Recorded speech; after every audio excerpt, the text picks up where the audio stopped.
नमस्ते दोस्तों, चलिए सीधे पॉइंट पर आते हैं।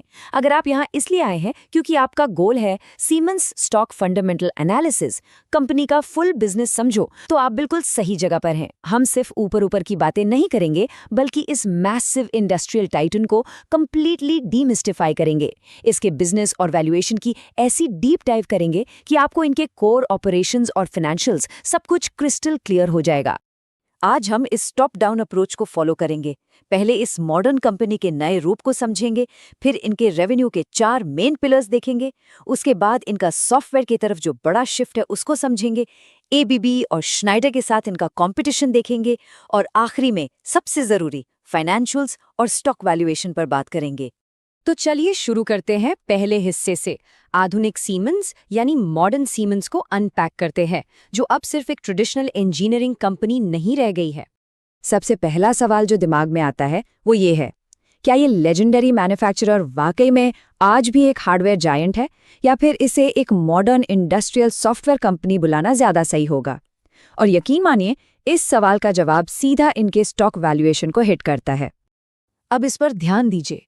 1847 में बनी ये कंपनी, जो लगभग 178 साल पुरानी है, आज 78.9 बिलियन यूरो की एक massive industrial AI power house बन चुकी है। सोचिए, स्टीम इंजन्स और बेसिक इलेक्ट्रिसिटी से लेकर आज के कटिंग एज जनरेटिव एआई तक का सफर। ये कोई मामूली ट्रांसफॉर्मेशन नहीं है, ये एक पूरा का पूरा रेवोल्यूशन है। आगे बढ़ते हैं दूसरे हिस्से पर, रेवेन्यू के 4 स्तंभ। आखिर इस कंपनी के पास इतना पैसा कहाँ से आ रहा है?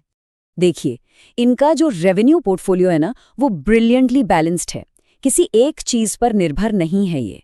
मेडिकल टेक यानी हेल्थ एंड एयर से लगभग 28% आता है, डिजिटल इंडस्ट्रीज से तकरीबन 27.6%, स्मार्ट इंफ्रास्ट्रक्चर से 25.2% और मोबिलिटी यानी रेल ट्रांसपोर्ट वगैरह से 13.5%। ये इतना इवनली डिवाइडेड है कि अगर किसी एक सेक्टर में थोड़ी मंदी आई तो बाकी उसको संभाल लेंगे। और सिर्फ सेक्टर्स में ही नहीं, भौगोलिक रूप से यानी जियोग्राफिकली भी ये कमाई कमाल तरीके से बटी हुई है। यूरोप और सीमा रीजन से करीब 45%, अमेरिका से 25% और एशिया ऑस्ट्रेलिया से 30%। इसका सीधा सा मतलब ये है कि मैक्रो इकोनॉमिक शॉक से बचाव का एक परफेक्ट नेचुरल हेज उनके पास है। एक मार्केट गिरा तो दूसरा आसानी से उठा लेगा। अब आते हैं तीसरे और सबसे दिलचस्प हिस्से पर, द शिफ्ट टू सॉफ्टवेयर, यानी इनका वन टेक कंपनी बनने का अल्टीमेट विजन। इनके बिजनेस मॉडल का एवोल्यूशन देखिए। पहले इनका पूरा फोकस उन हार्डवेयर सेल्स पर था जो मार्केट साइकिल के हिसाब से ऊपर नीचे चलते थे। फिर ये हार्डवेयर के साथ लॉन्ग टर्म सर्विस कॉन्ट्रैक्ट्स देने लगे, और अब ये पूरी तरह मूव कर चुके हैं SaaS यानी सॉफ्टवेयर एज ए सर्विस और सब्सक्रिप्शंस की तरफ।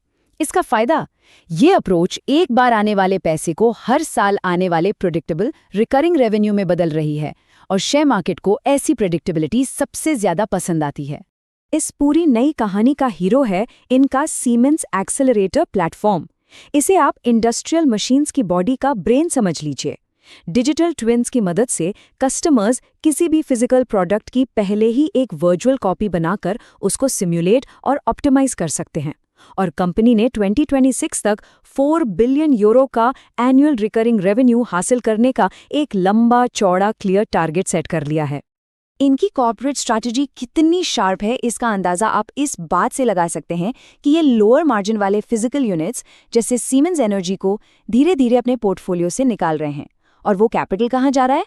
हाई मार्जिन वाले एआई और सिमुलेशन सॉफ्टवेयर खरीदने में।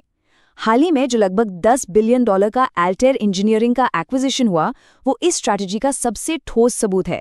CEO रोलैंड बुश ने बिल्कुल सही फरमाया है कि एआई सिस्टम्स को सीखने के काबिल बनाता है, और ये सच में एक नई इंडस्ट्रियल रेवोल्यूशन की शुरुआत है।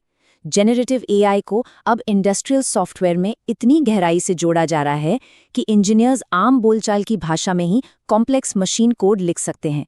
एक आर्टिफिशियल इंटेलिजेंस पावर्ड एनवायरनमेंट होना वाकई में माइंड ब्लोइंग है।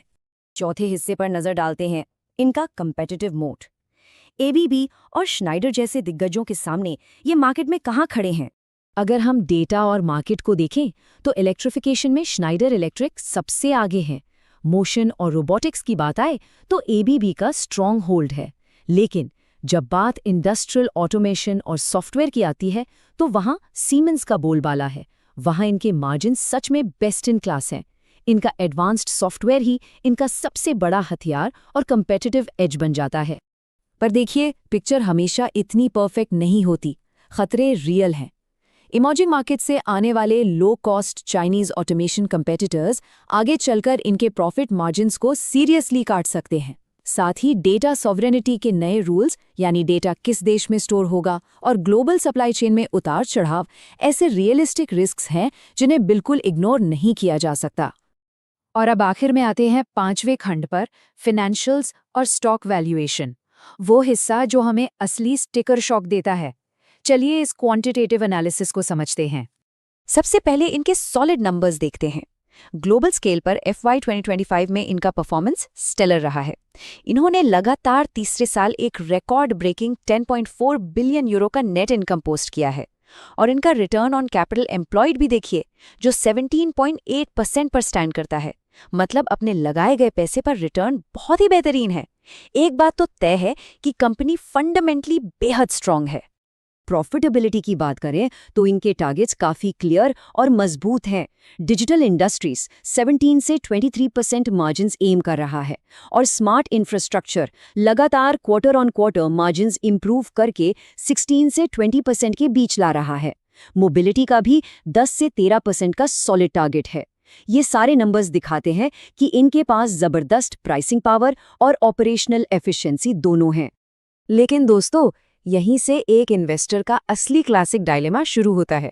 एक तरफ तो आपके पास एक फंडामेंटली ब्रिलियंट बिजनेस और कमाल की डिजिटल ग्रोथ है, पर दूसरी तरफ है एक बहुत ही महंगा स्टॉक प्राइस और हाई वैल्यूएशन मल्टीपल्स। क्वालिटी जरूर A1 है, पर क्या हम उस क्वालिटी के लिए बहुत बड़ी कीमत चुका रहे हैं? चलिए इसको रियल नंबर्स में देखते हैं। अगर हम इनकी इंडियन सब्सिडियरी यानी NSE पर लिस्टेड सीमेंस स्टॉक की ही बात करें तो इनका प्राइस टू अर्निंग्स रेशियो लगभग 77.09 चल रहा है। ये अपने सेक्टर के एवरेज 64.76 से काफी ज्यादा ऊपर है। इसका सीधा सा मतलब ये निकलता है कि शेयर मार्केट ने इनकी फ्यूचर की मैसिव ग्रोथ को पहले से ही करंट प्राइस में हेवली फैक्टर इन कर लिया है। और गहराई में जाएं तो डिस्काउंटेड कैश फ्लो या DCF वैल्यूएशन पर नजर डालना जरूरी है, जो कंपनी के फ्यूचर कैश फ्लोज के आधार पर आज की आंतरिक या इंट्रिंसिक वैल्यू बताता है। करंट डेटा के हिसाब से ये इंट्रिंसिक वैल्यू लगभग 607 INR के आसपास होनी चाहिए, पर करंट मार्केट प्राइस 3810 INR चल रहा है। ये कंपैरिजन दर्शाता है कि स्ट्रिक्टली DCF मॉडल के मुताबिक स्टॉक 84% ओवरवैल्यूड हो सकता है। तो क्या ये करंट मार्केट वैल्यूएशन कंप्लीटली गलत है? देखिए, वन टेक कंपनी के इस बड़े विजन को देखते हुए market in existing high prices को तभी जस्टिफाई कर सकता है जब सीमेंस का AI और सॉफ्टवेयर मॉडल्स में जो ट्रांजिशन है वो बिना किसी गलती के 100% परफेक्टली एग्जीक्यूट हो। इन्हें आने वाले सालों में लगातार मैसिव ग्रोथ डिलीवर करनी ही होगी, क्योंकि कल की उस परफेक्शन का पैसा मार्केट आज ही वसूल कर रहा है। तो इस पूरे एक्सप्लेनर को एक आखिरी और सबसे जरूरी सवाल पे छोड़ते हैं। सीमेंस का बिजनेस तो हमें समझ आ गया, उनकी कंपनी की क्वालिटी, उनका AI विजन और कैश फ्लोज बिल्कुल अनडिनाएबल हैं। लेकिन क्या इतना स्टीप वैल्यूएशन और ये प्रीमियम स्टॉक प्राइस इस AI ड्रिवन इंडस्ट्रियल फ्यूचर के सामने जस्टिफाइड है? क्या रिस्क और रिवॉर्ड का बैलेंस इस एक्सपेंसिव प्राइस टैग के साथ बैठता है? खैर, ये वो क्रूशियल सवाल है जिसका जवाब अब हर इन्वेस्टर को खुद अपनी रिसर्च करके सोचना होगा।